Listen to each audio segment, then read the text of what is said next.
The NFL is known for giant and athletic men landing hard and brutal hits on each other. So to protect the players, several amazing gears are used. But still, some hits are so vicious that despite all the protection, they left their opponent knocked out and at times paralyzed. Join us in this video as we look at the 8 most vicious hits ever landed in NFL history. 8. Taylor Hearn. Well off the field, NFL players also love getting into fights, perhaps because of their massive size. Taylor Hearn got into an altercation with several men on March 14 outside of a bar in Augusta, Georgia. And after verbal swing, there was some push and shove between Hearn and several other men. Hearn had just completed his rookie season, playing 4 times in the offensive line. Perhaps to celebrate his feat, the 6'4", 315-pound guard went to a bar and had been shoving people in the street and acting like a jerk after being kicked out of the bar earlier that evening. Hearn was hit and then reacted to being hit by unleashing a hit of his own before his opponent turned around and punched him in the head. In the clip shared by TMZ, the 315-pound lineman was dropped by a well-placed shot to the head. Hearn dropped to the pavement and stayed down for a bit. But as soon as he stood back up, however, Hearn went right back to fighting.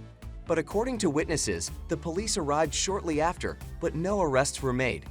Before his time with the Panthers, Hearn was a member of the 2016 Clemson team that won a national championship for South Carolina while protecting DeSean Watson. A couple of injuries to the team's linemen led to Hearn playing in the 4 games at the end of the season, and that playing time put Hearn in a position to compete for a roster spot. Hearn then signed with the Panthers as an undrafted free agent in 2018, starting on the practice squad. 7. Donald Parham. In a game versus the Kansas City Chiefs, Donald Parham appeared as if he had a go-ahead touchdown. Instead, the reality was that he had been knocked out and suffered what seemed to be a catastrophic head injury. Medical staff surrounded the player immediately, but till he was carried off the pitch, he never gave a sign to relieve the crowd. Not long after Parham was removed from the game, play resumed, but many questioned the player's boldness to see something like that happen to a teammate and resume playing the game. Well, luckily, after a review by medical experts, Parham ended up with a broken arm.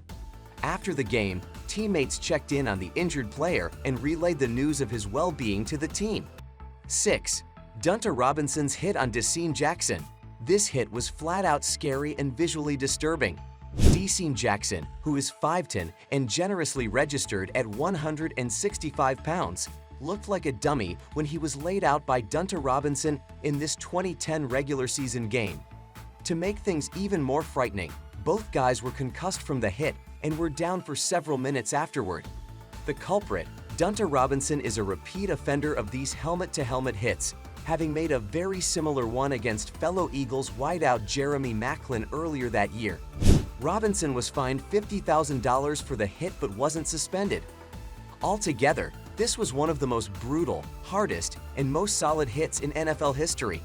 But to be fair, Dunta Robinson isn't a bad guy. He has his charity named the Dunta Robinson Foundation.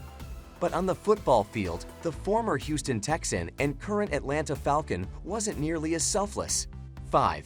Tua Tagovailoa. With 6 minutes to go in the second quarter of the Cincinnati Bengals' 15-27 victory over the Miami Dolphins, Miami's Tua Tagovailoa had the ball on the Bengals' 40-yard line on 2nd and 7. But suddenly, Cincinnati's defensive tackle Josh Tupou caught up with Tua Tagovailoa and slammed him to the ground for a 10-yard loss, making the whole stadium hold their breath. Tua was immediately knocked out and contorted his fingers in an involuntary reaction, which is a common occurrence in head trauma. He was strapped to a stretcher and taken out of the stadium to be tested. During the vicious tackle, Tua's head hit the ground and the scene was brutal. The involuntary contortion of his fingers was shocking, but fears got even worse when pundit Al Michaels said that medical expert Mike Ryan, in the booth, had revealed to him that the behavior is an initial sign of head injury. This incident comes just after another vicious hit on Tagovailoa only 5 days ago. He was knocked out twice in the week, and this case led to severe criticism being leveled at the league over its concussion treatment protocol. As Tagovailoa was taken out of Pacer Stadium, every voice was chanting his name in a show of two-way support for the Miami quarterback. 4. Jack Tatum's hit on Darryl Stingley.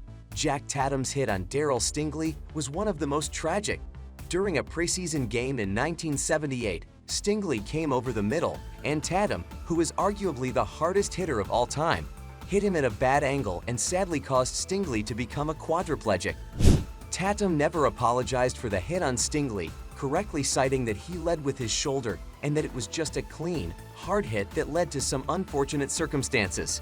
Regardless, Stingley, who died in 2007, never held any animosity toward Tatum. Still, he and Jack Tatum will be forever linked by Tatum's brutal hit on him in August of 1978. But before he died, Stingley luckily befriended Gene Upshaw and largely was very influential in securing benefits for disabled NFL players. Perhaps, if today's National Football League rules were applied in the late 1970s, Darryl Stingley might still be alive today. Darryl Stingley was a standout running back in high school, but when he attended Purdue University, he was later converted to wide receiver. He spent 3 seasons at Purdue before the New England Patriots selected him in the first round of the 1973 NFL Draft when he was selected with the 19th overall pick. Just a year before the hit, he had his most productive year when he caught 39 passes for 657 yards. He also caught 5 touchdown passes and rushed for 33 yards and a touchdown that season. Stingley also returned punts and kickoffs, finishing with 14 receiving touchdowns in his 5 seasons with the Patriots. But his promising career was cut short when Jack Tatum put a hit on him that left him paralyzed. 3. Russell Gage. Merely 2 weeks after Buffalo Bills safety Damar Hamlin was hurried off the field due to cardiac arrest, Tampa Bay Buccaneers wide receiver Russell Gage suffered a bad concussion and neck injury after a hit during a playoff game against the Cowboys. Gage was knocked out when he tried to catch a Tom Brady pass. He stumbled on a route, went to the ground, failed to make the catch, and took a hard shot to the neck from Donovan Wilson. He appeared to try to get up, but couldn't and slammed his hand into the ground in frustration. The incident did much in highlighting the concern regarding player safety in the National Football League. But luckily, the next day, Gage had movement in his extremities and was reported to have a neck injury and concussion. Later on, Gage took to social media thanking everyone for the support, while adding that he is doing great and in great spirits. As he was carried off, players from both teams took a knee and prayed. It was Tom Brady who threw the pass to Gage, and he was feeling a kind of way, so he stood near the medical staff before the game resumed. 2. Luke Kuechly. Luke Kuechly is no doubt the biggest NFL star to have cited getting knocked out as his reason for retirement. The Carolina Panthers defensive vet was arguably the best linebacker to play in the league since Lawrence Taylor and Ray Lewis. With 5 minutes left in Carolina's 23-20 win against New Orleans, he took a shot to the back of his helmet from teammate Thomas Davis and also absorbed the crown of Tim Hightower's helmet to the chest. As such, everyone saw Kuechly in tears while being carted off the field.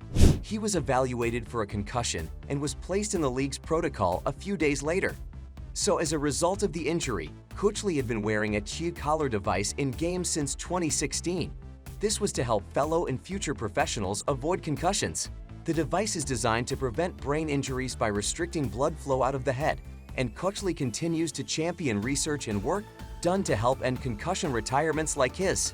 Luke was crucial to his team as he propelled the Panthers team to a Super Bowl.